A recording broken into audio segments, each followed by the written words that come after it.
The first term that you actually come to here in your book is central angle.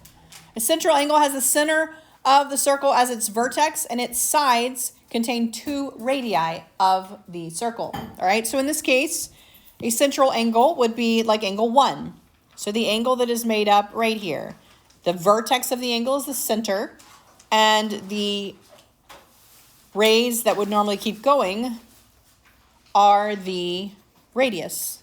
All right, so a radius is going to make up each piece of the sides of the central angle. So we have 3 central angles here. We have 1, 2, and 3.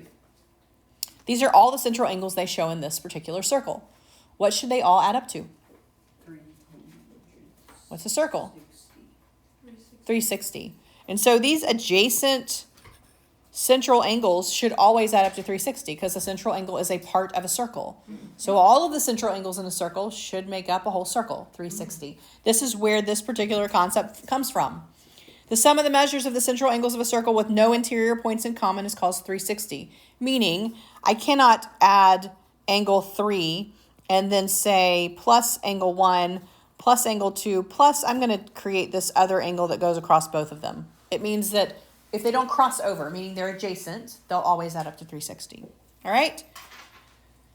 Refer to this circle right here. Find the measure of AOD. All right, so it's very key that you know what angle you're talking about.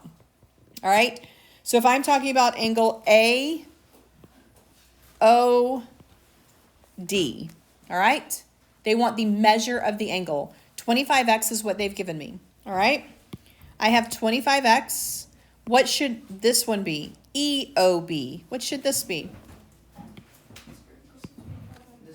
It's vertical angles, right? So 25x. What about this one? AOE. This should be vertical to this one, right? These two together. So this one's going to be 5x. So what I can do is I can take all of these and add them up equal to 60x. To what do they all 360. So I have 25x plus the 3x plus the 2x plus the 25x plus the 5x. That equals 360. All right. They did to 180. They just did half of it. So what they did is they just did half of this circle here. All right. So you can do that. Same thing. You're going to get 60x equals 360 if you do it this way. X is going to equal 6. What do they want? The measure of AOD. Have we solved for it yet? No. We've solved for X. What do I need to do with that to solve for the measure of the angle? Yeah, I need to plug it in here. So 25 times 6, the measure of my angle is 150 degrees. All right, so now they want us to find AOE. We've already figured out that's 5x. We already actually know what x is, right? So we can say 5 times my x of 6, right? And what do I get there for that one? 30 degrees. Very simple. All right, central angles. All right, so look at page 530. You have this key concept here in the middle of this page, key concept here. So central angles are the angles that are created. And then arcs are the piece of the circumference or the piece of the circle that is cut out with a central angle, okay? So the central angle here is ABC. The arc is then AC. So you name it with the points that start to finish, right?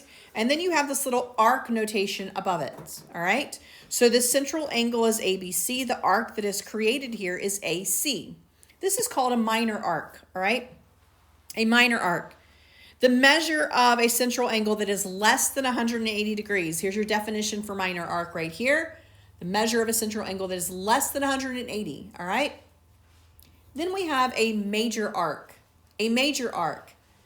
This is the measure of the arc that is greater than 180. Greater than, less than, and greater than, all right? Now, here's the deal. The central angle is this DGE, right? That's my central angle.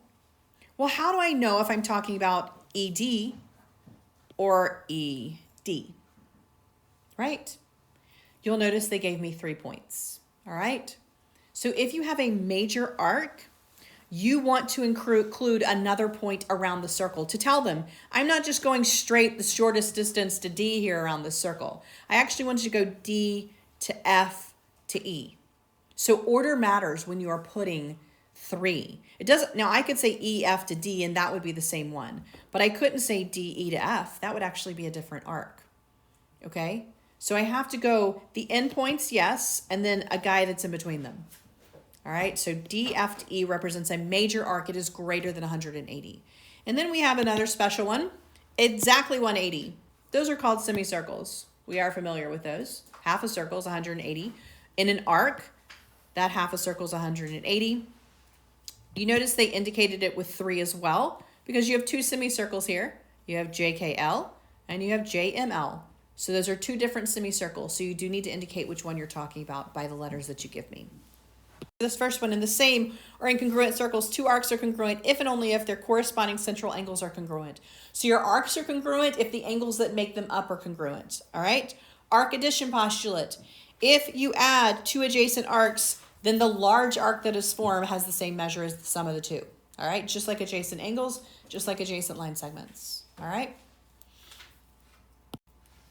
So find the measures of the arc. All right. The measure of B to E. B to E. All right?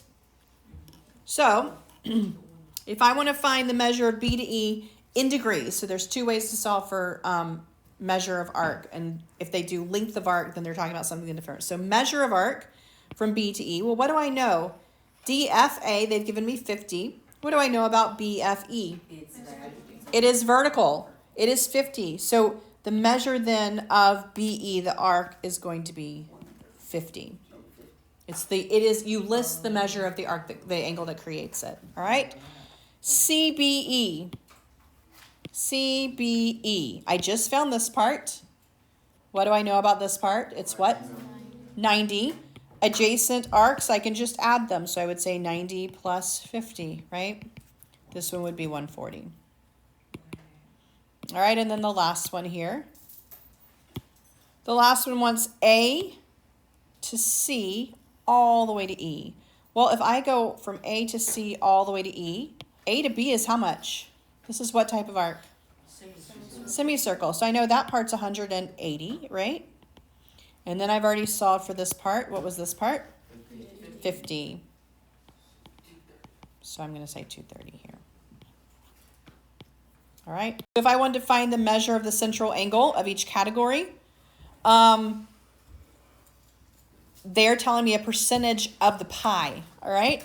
43%. This angle makes up 43% of a whole circle.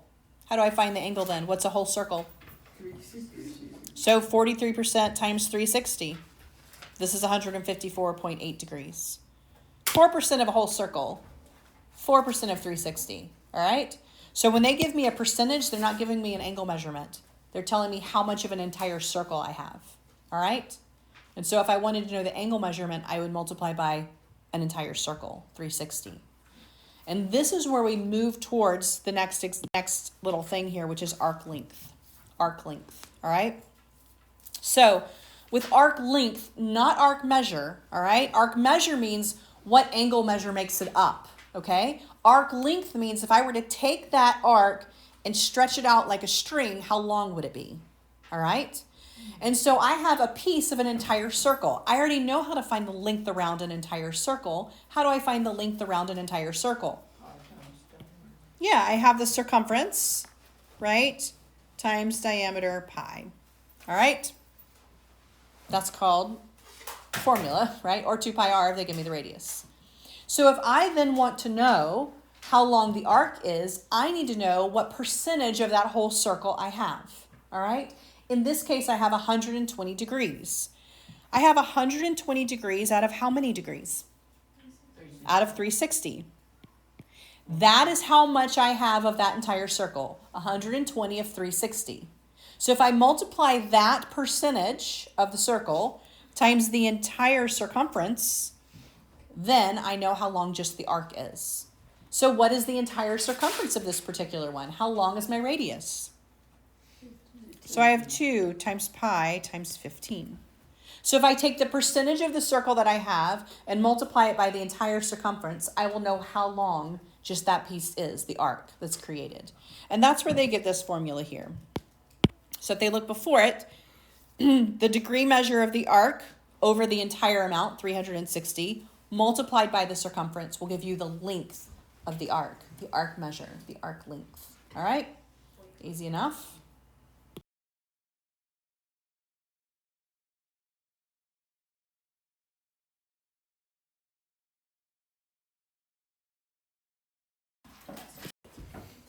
All right, look at the last one, the measure of BC.